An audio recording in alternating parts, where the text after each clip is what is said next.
Avertissement. Vrai de vrai je te le jure est improvisé à partir d'un canevas. Oui monsieur dame. Précédemment, à vrai de vrai, je te le jure. Oui, bonjour. Écoutez, je suis vraiment très inquiète, là. On est tout près du pont à patates, puis c'est à partir d'ici que vous avez commencé à suivre vos traces, c'est ça? Exactement. Il y a des membres du club qui sont pleins, qui voyaient du monde qui scrapait les pistes, puis un petit peu plus loin, là, il y en a qui ont peur. C'est ça, un bon matin, je me suis fait un petit lunch, je me suis fait une tartine de beurre de pinot, puis j'ai pris mon skidoo, puis je suis allé au kilomètre 50. Tout ce qui vous sera raconté ici est vrai. Vrai de vrai, je te le jure. Je suis le détective de l'étrange et je poursuivrai jusqu'à ce que j'ai toutes les réponses. Vrai de vrai, je te le jure. Enquête numéro 2. L'énigme de la forêt. Épisode 2. I was driving down a lonely road on a dark and stormy night. La route avant les travaux, c'était une route qui séparait deux régions. Les gens y empruntaient la route et puis il y avait tout de suite, il y avait hâte d'être rendu soit à Québec ou soit au Saguenay. When a little girl by the roadside showed up in La route du parc des Laurentides était réputée pour sa dangerosité, comme le raconte M. René-Claude Girard dans ce reportage de Tourisme Saguenay-Lac-Saint-Jean. Il existe un récit légendaire qui raconte qu'on apercevrait encore aujourd'hui une jeune fille, certaines nuits d'été, faisant de l'autostop le long de la périlleuse route 175. Avant, la route nous donnait beaucoup de travail pour ce qui est des accidents. Je peux dire qu'avant, je ramassais en moyenne 3,1 voitures par jour. C'est par une nuit fraîche du mois d'août 1992 que les premiers conducteurs rapportent avoir vu une jeune femme le long de la route. En la voyant, plusieurs se demandent si elle n'a pas été victime d'un accident. À l'époque, avant les travaux, la route n'était pas clôturée et des dizaines d'orignaux la traversaient quotidiennement, provoquant des collisions tragiques avec les automobilistes et camionneurs. Et puis, je me rappelle une année, entre autres, on avait presque 54 de mémoire. On avait intervenu des accidents avec des orignaux. Ça fait que faut penser qu'avec chaque orignal, il y a une voiture. Bien que la route soit maintenant beaucoup plus sécuritaire, certains conducteurs apercevraient encore la jeune fille, ou du moins son spectre, certaines nuits, le long de cette route mythique qui nourrit encore l'imaginaire des gens de Québec et du Saguenay.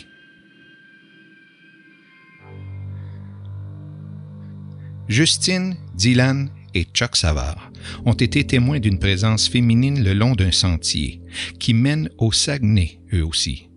Une histoire aux similarités fort intéressantes. I looked all around the car, but Mary wasn't there. L'histoire de la pousseuse du parc est une légende urbaine qui refait surface dans l'actualité de Québec et du Saguenay de façon régulière. Pour mieux la connaître, je vais à la rencontre de Bernard Crustin. Oh, j'ai plusieurs chapeaux, mais je pense que je suis guide touristique, je suis comédien, etc. Mais je suis surtout conteur aussi. Je raconte des histoires, puis je raconte toutes sortes d'histoires. Fait que je m'informe, je fais des recherches aussi. Bernard est un conteur. Il est convaincu que tous les contes, toutes les légendes, ont un fond de vérité. C'est ce qu'il cherche à prouver selon le postulat Crustin. Bien qu'il jure travailler selon une méthode scientifique, il est porteur de tradition orale. Donc, ses recherches ne sont ni publiées ni même consignées autrement que dans sa mémoire. S'il y a un recoupement, parce qu'il y a un grand professeur de l'Université de Chicago, Donald T. Campbell, avec qui j'ai eu la chance d'étudier, qui disait qu'il faut toujours avoir 3 sources fiables différentes pour arriver le plus possible à la vérité en sciences sociales. N'oubliez pas qu'il n'y a pas de fumée sans feu. Il a choisi d'installer son quartier général de compteurs à Québec. le carrefour culturel du Nouveau Monde, comme il aime si bien le dire. Il nous explique pourquoi, selon lui, la région de Québec est particulièrement riche en contes et légendes. Même la ville de Québec serait la ville au monde où il y a le plus d'histoires non expliquées. Et j'utilise ça pour englober plein de choses. Ça inclut les fantômes, ça inclut les disparitions non résolues, ça inclut plein de choses. La ville de Québec serait l'épicentre de phénomènes inexpliqués. C'est qu'il y a beaucoup de spiritualité amérindienne. Les Celtes sont arrivés ici avec les Farfadets, etc. Nous, ceux qui sont arrivés d'origine française, ils ont amené aussi leurs croyances. Les gens qui sont venus ici et les gens qui vivaient ici avaient une très grande spiritualité. Je ne veux pas parler nécessairement de religion, mais de spiritualité. Et plus on a une spiritualité, plus je pense qu'on a une empreinte psychique forte. L'empreinte psychique. Bernard Crustin est connu dans le monde des conteurs en raison du postulat Crustin, qui voudrait que certains phénomènes dits inexplicables seraient en fait une manifestation provoquée par l'empreinte psychique des témoins qui la vivraient. En entrant dans un certain état de conscience, notre puissance psychique pourrait déclencher des manifestations de l'au-delà. Et ça, c'est souvent comme, par exemple, je prends l'autobus, je m'endors un peu, puis là, je me réveille. Bien, juste au moment où je vais me réveiller, là, je suis en réceptabilité totale. Alors, s'il y a quelque chose qui croise mon chemin à ce moment-là, eh bien, paf! Quand on le confronte sur l'aspect ésotérique du postulat Crustin, il nous explique que son hypothèse est basée sur de vraies théories scientifiques et des découvertes des dernières années. Il cite notamment les travaux des docteurs Peter Venkman, Egan Spengler et Ray Stans de l'Université Columbia. Et j'ai beaucoup d'espoir dans la physique quantique pour ça. Ouais, ils ont commencé à parler d'univers parallèles ou de... Je ne sais pas si ça vous est déjà arrivé à un moment donné, vous marchez ou vous rêvez et vous avez l'impression que vous vous êtes déplacé de quelques millicentimètres. Il y a eu comme un petit shift.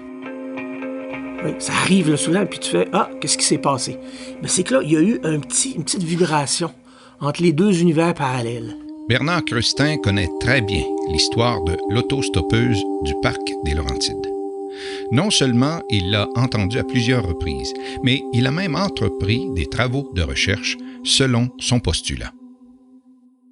Ah oui, j'ai fait beaucoup de recherches. Et j'en suis arrivé, c'est parce que j'ai même été voir les statistiques au ministère des Transports. Et si on fait des recoupements et tout ça, on s'aperçoit qu'il y a juste, de 90 à 97, il y a une seule personne qui est morte. Là, le ministère, il nous dit pas c'est qui, mais il y en a juste une. Le mystère de la pousseuse demeure entier et bien gardé. L'histoire veut que des automobilistes, bien souvent des camionneurs, aperçoivent une jeune fille le long de la route 175 faisant du stop.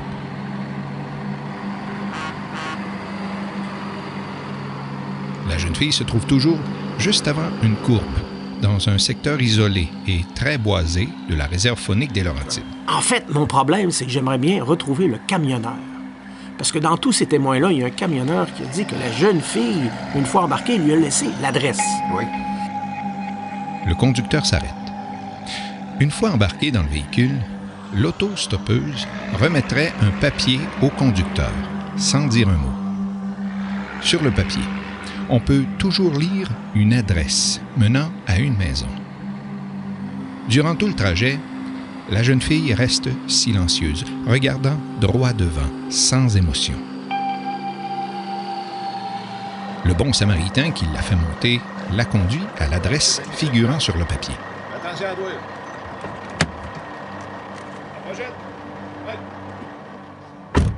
Arrivée à la maison, la jeune fille sort ou disparaît. La légende raconte qu'à cette adresse, ceux et celles qui s'y sont rendus ont rencontré les parents d'une jeune fille décédée lors d'une collision sur la route 175 quelques années plus tôt. Il est allé voir à cette adresse-là, puis il a rencontré les parents de la jeune fille qui lui ont dit oui, qu'elle avait eu un accident, qu'elle était morte en revenant d'un concert, qu'elle avait été à la Malbaie ou je ne sais plus trop où exactement. Le problème, c'est que après ça, toutes les traces disparaissent. Alors, je fais un peu un appel à tous, à ce fameux camionneur.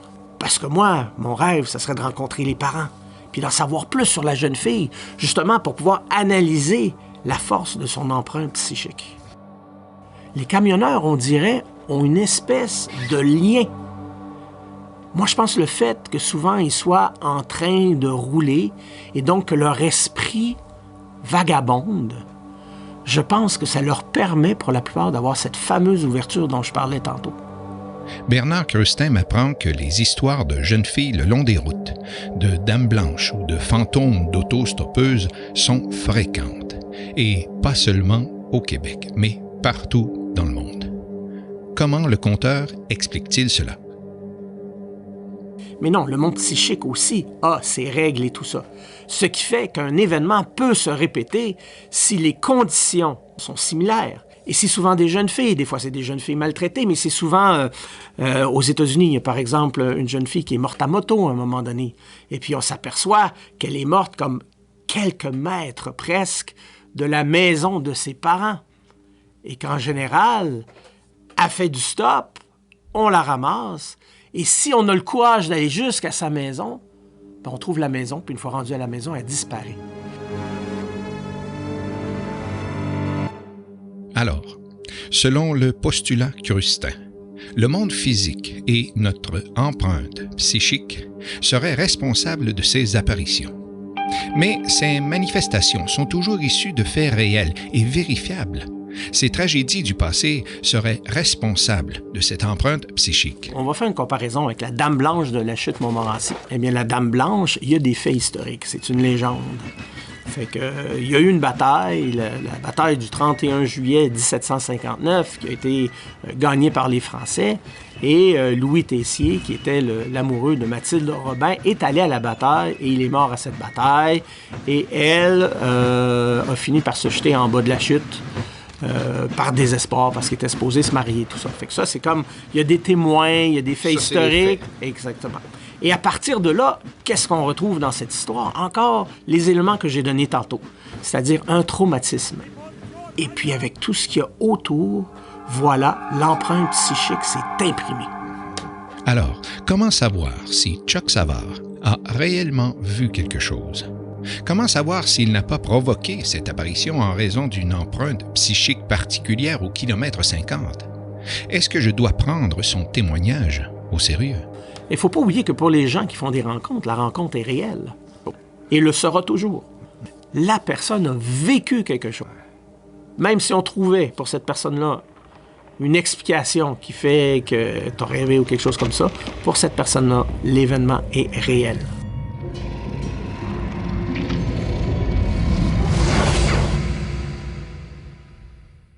Les 3 témoins principaux de l'affaire auraient donc réellement vécu quelque chose. Et si je pouvais trouver d'autres témoins ayant aperçu la pousseuse du parc, le dossier serait alors beaucoup plus plausible. Dans cet espoir de trouver un autre observateur de la jeune femme, j'ai passé 4 jours à l'étape, cette halte routière à mi-chemin entre Québec et le Saguenay. Vous n'avez jamais entendu parler de ça, une femme qui apparaîtrait sur le bord pour faire du pouce? Jamais, monsieur. Mais j'ai jamais entendu parler de ça. Ah ouais, la fille qui faisait du pouce, là. Ouais, à cause, je cherche ça. La pousseuse, non? Ouais, une femme qui ferait du pouce le long de la route ici, entre Québec et le Saguenay. Ça fait 60 ans que je traverse le parc, je l'ai jamais vu. 4 jours, au coq-rôti, à manger de la tourtière et du pudding au bleuet. Personne n'a vu la pousseuse. Non? Non, j'ai jamais entendu parler de ça, monsieur. Jamais. Moi, je connais la suceuse, la 112. Je n'ai trouvé aucun témoin. J'ai presque eu l'impression que les gens n'y croyaient pas. Je cherche quelqu'un qui a déjà entendu parler de la légende de la pousseuse du parc. Le petit Jésus et le Père Noël, là, c'est pareil. Justine, Dylan et Chuck Savard sont-ils des témoins crédibles? Ont-ils réellement vu ou aperçu les traces de la pousseuse du parc ou sont-ils simplement victimes d'hallucinations?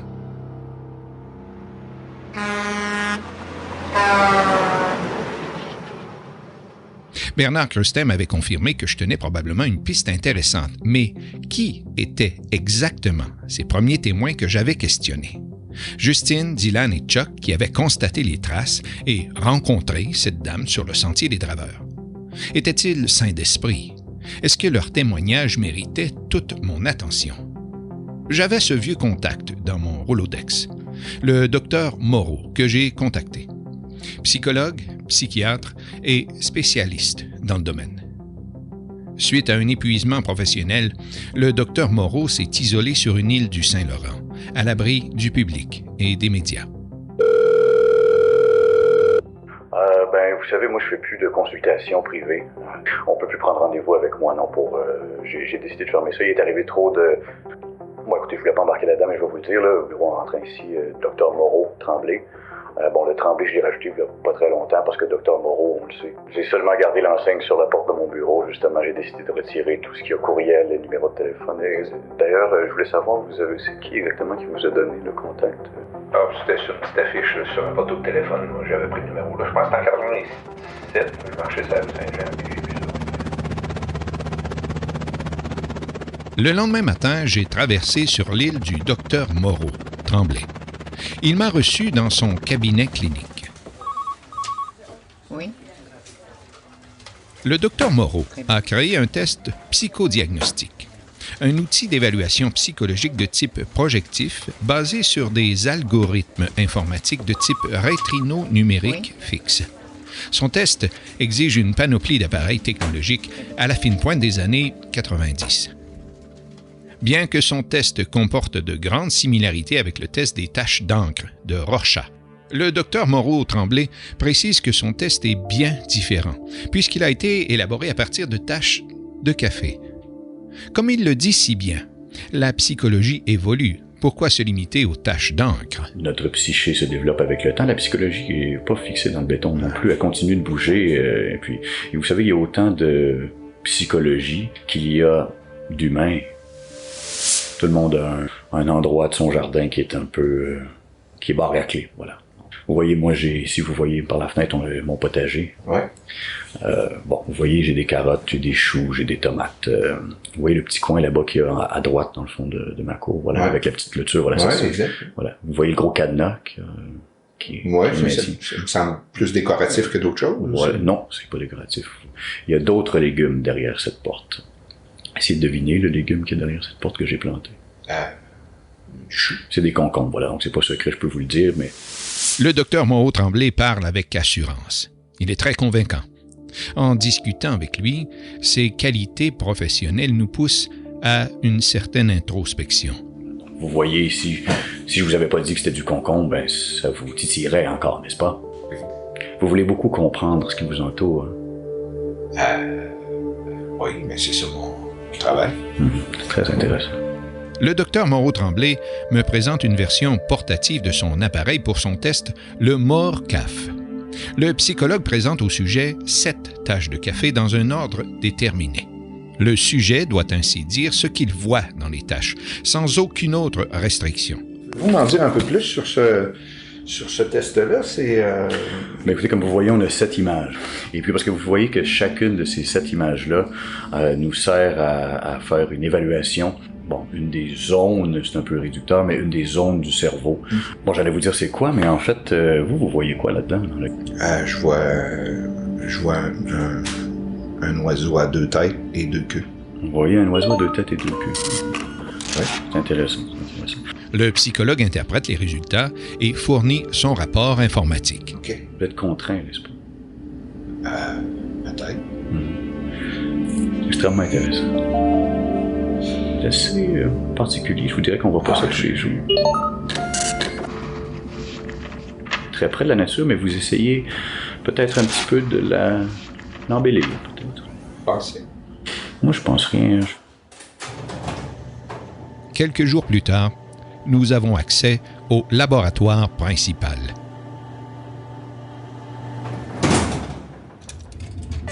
Les témoins Justine Dylan et Chuck Savard ont traversé sur l'île du docteur Moreau-Tremblay.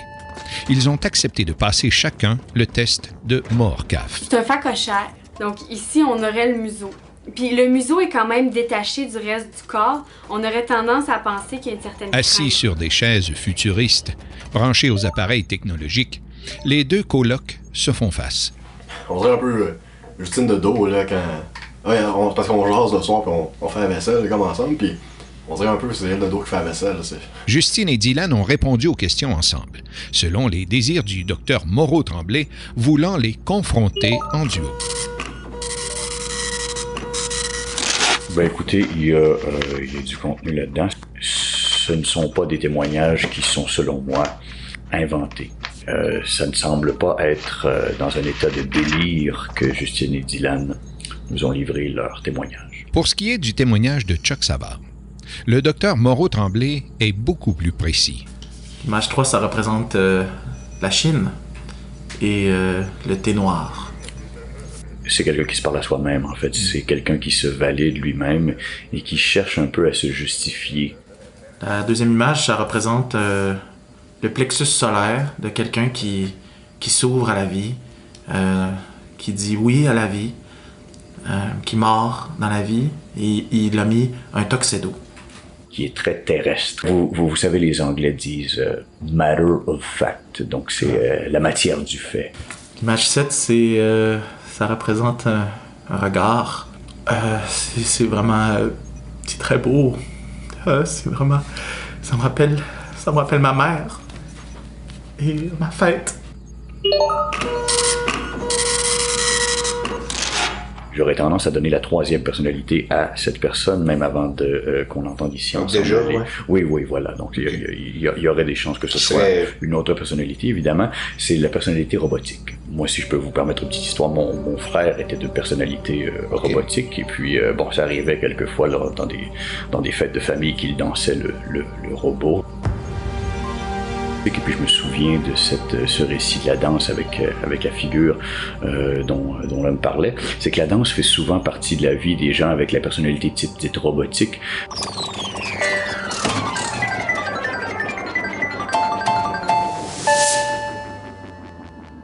Ça me donne à réfléchir, ça m'amène à réfléchir. La conclusion que j'en fais, moi, aujourd'hui, suite à notre rencontre, c'est que je dois poursuivre l'enquête. Avec ce que vous m'avez présenté aujourd'hui, je pense qu'il n'est pas possible de rien jeter à la poubelle. Ils ont été marqués. Donc, on parlait de véracité des témoignages tout à l'heure. J'aurais de la difficulté à croire que ces cicatrices puissent être feintes.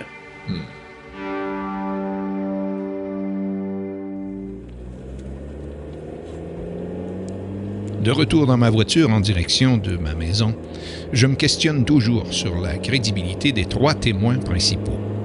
Est-ce que je peux leur faire confiance et poursuivre l'enquête? C'est à ce moment que j'aperçois 4 voitures de police à la résidence pour personnes âgées des condos du Repos du Guerrier. Je m'arrête. Des dizaines de résidents sont à l'extérieur. De toute évidence, il y a eu un événement. Qu'est-ce qui se passe? C'est quelqu'un qui est passé. Qui est entré puis il est disparu. Dans la résidence? Puis il est plus là? Non, on n'a pas eu moyen. C'est comme... Évaporé.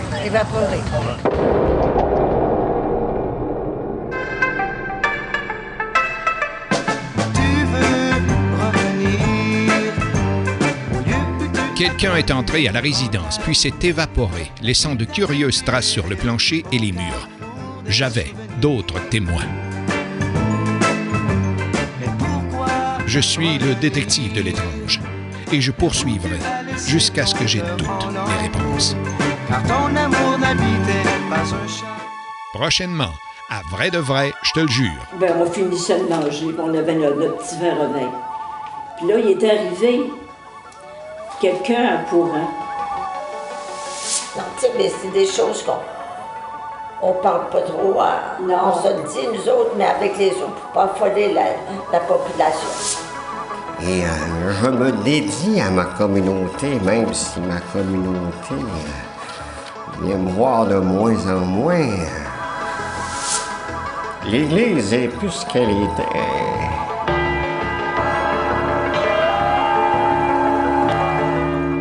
Attends un peu, c'est pas fini. Prends quelques secondes pour me donner un coup de main. Tu peux nous aider à faire connaître le podcast de Vrai, je te le jure, en partageant sur tes réseaux sociaux les épisodes que tu as aimés. Aussi, sur toutes les plateformes d'écoute, laisse-nous un commentaire et une évaluation. Un tout petit geste qui nous permettra de faire connaître la série à un plus grand nombre. Quelques secondes de ton temps, qui nous aidera vraiment beaucoup. Oui, c'est vrai. Vrai, je te le jure. Où tu as laissé ton cœur en lambeaux, car ton amour